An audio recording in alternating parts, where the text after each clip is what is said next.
This next question I like as well, and then we're going to get to some of these crowns and sashes and whatnot up here. If you were granted 2 weeks right today, and I know this question's a little off because you're getting into the beginning of your career, but basically you had 14 calendar days, no technology, you basically get lost, do whatever you want on the planet. Where do you go? What do you do? Who do you take with you? I take my mother and father, and I take my 2 older brothers with me. Just the 5 of us. Absolutely, that's one of my favorite things to do, is just spend time with my family. That's great. We're very close, even though my older brothers are 4 and 5 years older. They're 2 of my best friends, and so are my parents. We would probably go to the beach. We went to Hilton Head Island every year growing up in the summertime, and it was probably some of my best memories come from Hilton Head in South Carolina. So I would definitely want to go there for 14 days and just relax. I would love leaving my cell phone at home.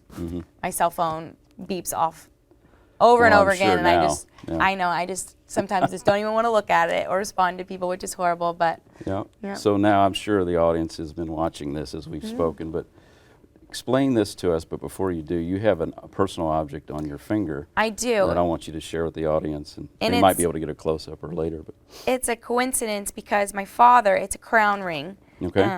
And apparently that's very big when you win your state pageant. Girls receive crown rings. Okay.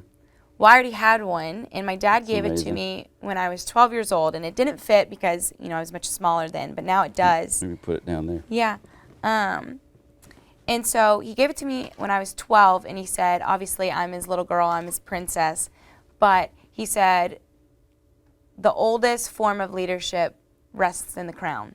Okay. And so I thought, at 12 years old, you don't really, it's like, thanks, it's cool, Sure, it's a pretty ring. Oh, I love it, right. And now, after winning this crown and having this, I thought, oh my gosh, how perfect of a symbol to carry with me every single day, because I don't wear this every single day, obviously when I'm doing activities as Miss Kentucky USA, but I wear this almost every single day, and it's just a reminder that when I wake up, it's not about the accessory, it's not about looking beautiful, it's about how do I serve others, because this is a platform for me to serve others and to help people and to instill that belief that we've talked about in young girls. And so I love having it on my hand, every single day, because when I glance down, it's a constant reminder of how do I serve others today.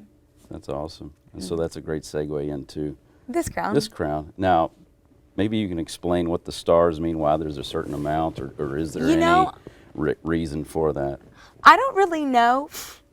It's beautiful. Sure. Unfortunately, the size of it is not for a human head. Right. I like to laugh and say that this is for Hey Arnold, the football head. Yeah, I love it. But all 50 states in the District of Columbia have the same crown. Okay. So at the state level, you win this crown. I see. And I get to keep it. It's mine. That was my next question. It doesn't get passed down, and neither does the sash.